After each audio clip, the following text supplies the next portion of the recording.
Алиса, кто тебя тянул-то по кроличьей норе к придуркам, к пиковой королеве деве и к наркоману червяку? Уже лучше ты бы оставалась с той, кем хоть как-то получалось быть. Кофе бы варила в турке и все мечтала убегу. Понемножку жизнь под ножки подставляется, понарошку жить совсем не получается. Снятся сны, но даже там не все как хочется. Что-то есть здесь хуже одиночества. Ой, неспроста. Ці хлопці з'явилися в нашій студії. Денис Блощинський, Сергій Шевченко та Ігор Буцикін. Вам доброго ранку. Гурт «Неспроста». Доброе утро. Доброе утро. Ну, бачу, що дійсно ваш ранок розпочався бадьоро під таку пісню. Я думаю, що наші глядачі теж прокинулися. Фірмове запитання.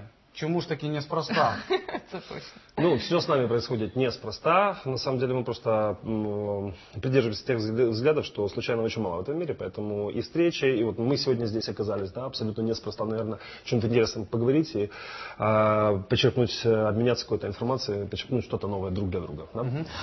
А хто вигадав просто назву? Ну, цікаво, так і не відповіли. Это было очень давно, я практически не помню. Наверное, кто-то из тех людей, кто сидит в этой студии как минимум, потому что там был я. Вот, а кто еще был на той кухне в 1999 году, уже даже не припомню. Ну, до речі, ви щойно грали, співали, і знаєте, от я себе уявив десь, от ви пригадали кухню, так? Я себе уявив десь в Пітері на кухні, і там от музиканти так грають. Це не стара школа якогось пітерського року, чи ні? Ну, старая или не старая, я не знаю, просто мы росли на каких-то группах, ценностей, которые когда-то были очень актуальны. Да? Сейчас они немножко менее актуальны, потому что сейчас немножко человечество бежит за другими вещами. Да? Вот мы как раз и стараемся его остановить и сказать: эй, ребята, стойте, давайте о чем-то другом. А це музика, з якою ви росли, це все ж таки наша, вітчизняна, там, ну, російська, українська чи закордонна? Ну, наша в том числе, естественно, ну, как бы на фирме тоже мы росли, да, и Led Zeppelin, и Pink Floyd, и Битлы, и Аквариум, и Сплин, это все те вещи, которые нам очень, ну, как бы достаточно близькі. Да? Денисе, ну фактично до того часу, як ви створили гурт, ви займалися, особисто ви займалися багатьма питаннями, дійсно дуже така широка сфера діяльності, організаторські у вас здібності, ми вже почитали величезні.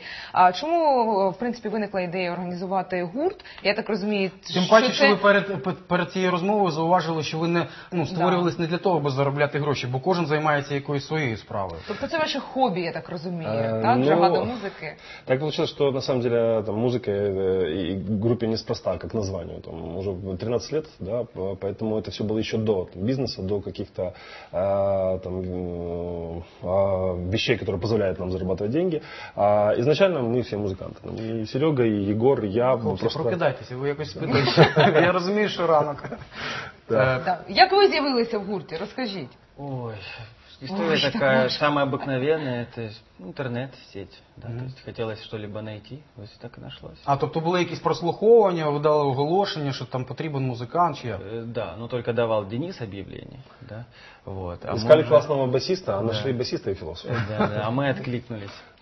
От. Така музика, вона, в принципі, ну, на сьогоднішній день востребована, тобто стилі, там, напрямки, вони ж мають певний проміжок часу, там, хвилясті лінії якісь, десь колись популярніші, колись ні. Сьогодні як взагалі з цим? Чи багато людей приходять на концерт? Ну, люди приходят, конечно, востребовано, потому что на каждый продукт есть свой покупатель. Ну, але це може бути 10 чоловік у залі, а може бути аншлаг. Да. Это не супер-мега-масс-маркет, да, на сегодняшний момент, потому что это музыка для серого вещества, для тех людей, кто задает себе вопросы. Для тех людей, кто... Да, конечно, у нас на концертах люди танцуют. И там все это весело, классно, драйвово и прикольно. Но прежде всего наша аудитория, она думающая аудитория, которая о чем-то задумывается. А чому ви сказали, ну, зауважили, що 90% вашого репертуару виконується російською мовою? Це... Ну, чему-то повязано? Нет, как бы язык, просто родной язык, на котором я разговариваю, хотя я там сам очень большой патриот там, Украины, и одна из там, таких самых наших известных песен называется «Рожден в Украине». Это песня на русском языке об Украине, и ее поют во Львове, там, в Тернополе, в Ивано-Франковске, на фестивалях, но она написана на русском языке. Я так розумію, що всі 13 років, ви сказали, гурт існує 13 років, так? Ну, фактично.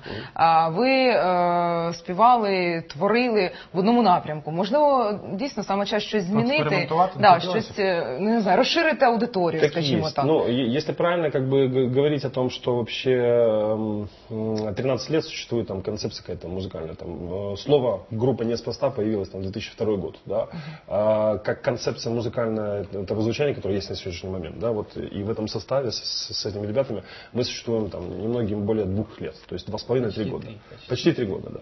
То есть по факту можно сказать, что все, что было до этого, это так, ну, немножко про другое было, да. Это даже за эти 3 года очень поменялось. Тобто стиль у вас змінився? Конечно, так? конечно. Мы эволюционируем очень сильно и ищем много. Вот последний альбом, который мы записали на одной из самых... Ось такі.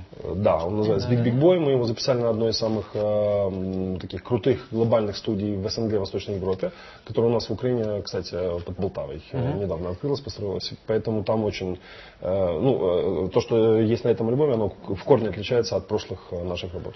А в в будь-якому проєкті, в будь-якому процесі важлива стратегія, послідовність. Тобто кожен артист він намагається якимось чином просувати себе особисто, свою творчість. Тобто те, чим ви займаєтеся вже 13 років, це одне. Але чому немає там радіоефірів, телебачення, зйомок, можливо там якийсь кліп навіть відзняти? Чи вас задовольняє те, що в принципі на сьогоднішній день це просто концерти по клубах, по ресторанах? На самом деле... хлопці заробляють чимось іншим. Так? На самом деле, такая история продолжалась до 2012 года.